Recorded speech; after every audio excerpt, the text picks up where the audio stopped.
आज नामांकन भरिबे नवीन हिंजिली विधानसभा आसनरू प्रार्थीपत्र दाखल करिबे मुख्यमंत्री नवीन पट्टनायक छत्रपुर उपजिलापाल ऑफिस रे नामांकन करिबे मे 20 रे द्वितीय पर्याय रे एही आसन पई मतदान हेबाकु थिबा बेले षष्ठ थर पई नवीन एठारू निर्वाचन लड़ुचंती जिला सदर महकुमा छत्रपुर आसी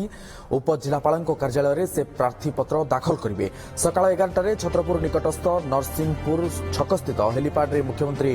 ओह्लाइबे सेठारू कार रे मां तारातारिणी पीठ को जिबे पूजार्चना पर मध्याह्न 12:35 रे छत्रपुर उपजिलापाल कार्यालय रे पहुंची प्रार्थीपत्र दाखल करिबे अन्य पक्षरे मुख्यमंत्री नामांकन पत्र दाखल पई जिला प्रशासन और पुलिस पक्षरु व्यापक व्यवस्था कराଯାଇଛି।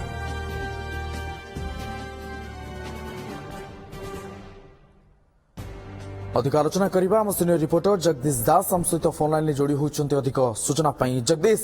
षष्ठ थर पई नवीन पट्टनायक निर्वाचन लड़िबा को जाउचंती से पुणी हिंजिली आसन रू तेबे आज प्रार्थीपत्र दाखल करिवे कोन रही सूचना बिल्कुल जहाँ रही जे आज मुख्यमंत्री प्रार्थीपत्र दाखल करुछंती एवं एथिपई सब प्रकार व्यवस्था मध्ये ग्रहण करा जायछि दल तरफ एक शोभायात्रार आयोजन कर नवीन निजे प्रचार मैदान को जिते ओह्लैबे से समस्त उत्साहित अच्छा विशेषकर जदि देखा ताले हिंजिली निर्वाचन मंडल से लगातार भाव लड़ी आसुंच से क्रम देखा ताले आज जिते से जीवे प्रथम माँ तारातारिणी को दर्शन करेंगे से पीठ को जीवे तापर 12:30 समय से जाई निजर प्रार्थीपत्र दाखल करेंगे एवं गुरुत्वपूर्ण कथा होची जो माने स्थानीय प्रार्थी अच्छा जो माने से सहित उपस्थित रहिबे किछि कर्मी ता सहित समर्थक समस्ते गोटे रैली शोभायात्रा जीवे तापर मुख्यमंत्री निजर प्रार्थीपत्र दाखल करेंगे दाखल करने पर पुणी थे भुवनेश्वर फेरी आसवे तो मोटामोटी भाव देखा ताहले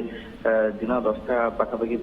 10:15 पाखापाखि समय नवीन निवास छाड़े विजु पट्टनायक विमान बंदर पहुंचा पर सेठारू स्वतंत्र हेलिकप्टर जोगे हिंजिली रथ को जीवे जिते देखा ताले माँ तारातारिणी दर्शन पर ही छत्रपुर सब कलेक्टर ऑफिस जाए निजर नॉमिनेशन फाइल करेंगे। जगदीश लगातार भाव में 2000 मसीह मुख्यमंत्री नवीन पट्टनायक ए आसन रू लड़ी आसुचंती एवं विजय लाभ करुचंती एथर षष्ठ थर भाव में निर्वाचित हवा को जाउचंती बा निर्वाचन लड़िबा को जाउचंती एवं तांकर विरोधी जे प्रार्थीपत्र दाखल करिवे से मध्य कड़ा टक्कर दबा पई सब बेले लक्ष्य रखितांती किंतु एक पाखिया हो जाए बेले बेले निर्वाचन देखो जेहेतु 6 थर वर्तमान से लड़िबा को जाउचंती ये होची षष्ठ थर एवं पूर्व लगातार भाव से 5 थर 5टी टर्म जीति आसी जेहेतु सेठी नवीन जो प्रार्थी को बा समर्थन को नहीं कौन द्विमत हेबार नहीं एवं एते समर्थन रही तो जो माने विरोधी अच्छा चेष्टा कर भाव से दुर्ग को अवैध दुर्ग को पशिबे किंतु कौट ना कौट देखा ताहले लगातार भाव जेहेतु जीति आसुंच समर्थन अधिकार रही कौन अत्युक्ति ना किंतु एथर से निजर दबदबा जाहिर करेंगे किभली भाव हिंजिली रे ही बिल्कुल एथर षष्ठ थर पई प्रार्थीपत्र दाखल करने को जिबे नवीन एवं दलीय कर्मकर्ता सहयोगी सहित दिन 11टारे बाहरिबे जहाँ पहुंचवा पर तारातारिणी को दर्शन करेंगे और छत्रपुर उपजिलापाल कार्यालय में प्रार्थीपत्र दाखल करेंगे जहाँ सूचना रही बहुत बहुत धन्यवाद जगदीश दास आम सीनियर रिपोर्टर आम सहित अधिक आलोचना करते।